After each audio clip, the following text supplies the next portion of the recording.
Bonjour, ici Christian Magret de Vidéo Tutoriel, bienvenue à cette troisième vidéo comparative entre Camtasia 7 et Camtasia 8.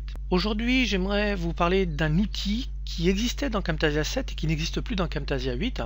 Mais la bonne nouvelle aussi, c'est que si vous installez Camtasia 8 sur votre ordinateur, celui-ci ne viendra pas écraser la version 6 ou la version 7 que vous pouviez déjà avoir sur votre ordinateur. Et ça, c'est quelque chose qui est important de mon point de vue.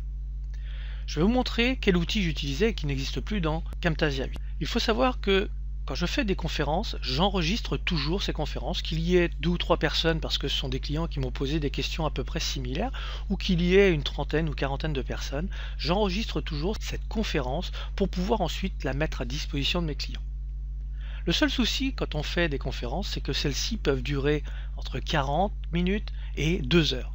Ça arrive que parfois, effectivement, ça peut durer 2 heures. Ça va dépendre du nombre de questions qui vont être posées et le nombre de choses que je vais expliquer à l'écran par rapport aux questions posées.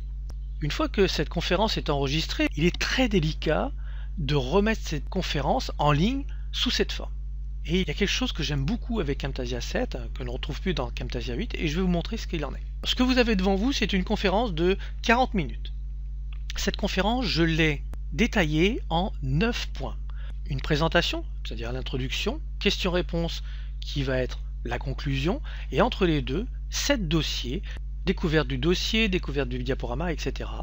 Et j'ai donc fait en sorte de couper chaque vidéo pour l'installer sous cette forme. Quelle particularité dans cela? Eh bien tout simplement, c'est que chaque chapitre, c'est une vidéo. On imagine que la personne a envie d'installer une vidéo sur son PowerPoint, puisque là on parle de PowerPoint. Il va venir cliquer sur installation d'une vidéo et voici ce qui arrive. Nous avons une vidéo qui ne fait que 4 minutes 15 sur les 40 minutes. Il est donc beaucoup plus simple de retrouver l'information dans 4 minutes 15 que dans 40 minutes. C'est souvent le gros reproche que l'on fait à la vidéo quand elle dure trop longtemps. On a du mal à retrouver les informations quand on revient. En agissant de la sorte, vous limitez, vous créez des chapitres, c'est comme si vous mettiez des marque-pages pour que les gens s'y retrouvent plus facilement. Si votre conférence, la veille, a fait 2 heures et quand vous la mettez en ligne, vous remettez 2 heures, très peu de gens vont venir la regarder et rester 2 heures à regarder une conférence qui a été enregistrée la veille. S'ils ne pouvaient pas être là la veille, ils vont avoir du mal à se libérer 2 heures pour regarder la conférence que vous avez faite. Donc vous avez tout intérêt à la présenter sous cette forme en mettant des titres d'accroche à cet endroit.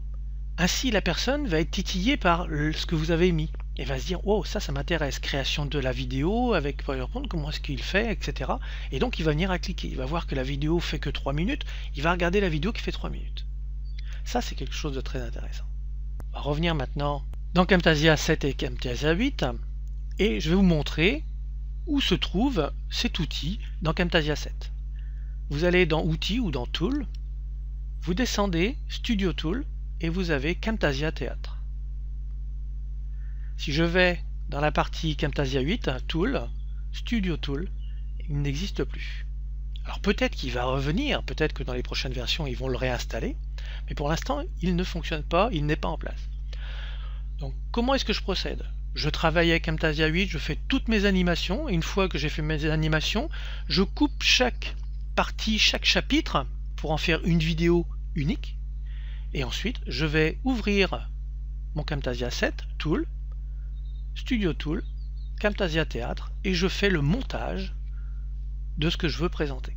C'est vraiment quelque chose de très intéressant et très enrichissant, et vous allez voir que les personnes vont aimer parce qu'ils vont revenir voir la vidéo, ils vont revenir voir l'information dont ils ont besoin, surtout ceux qui étaient là la veille et qui n'ont pas pu tout noter, et les nouveaux, ceux qui vont découvrir votre conférence, eh bien vont peut-être pas regarder l'ensemble mais vont regarder les chapitres qui les intéressent et resteront automatiquement plus longtemps sur votre vidéo que si vous aviez laissé une vidéo qui fait 1h30. Donc dans le comparatif d'aujourd'hui, je voulais vous montrer que Camtasia 7 ou Camtasia 6, puisque cette fonction existe aussi dans Camtasia 6, est toujours présent, mais pas dans Camtasia 8. C'est pour ça qu'il faut garder les 2 versions sur votre ordinateur, et ainsi vous pourrez travailler avec les outils que vous aviez d'habitude. Merci de votre écoute et je vous donne rendez-vous très prochainement pour une nouvelle vidéo comparative. À très bientôt.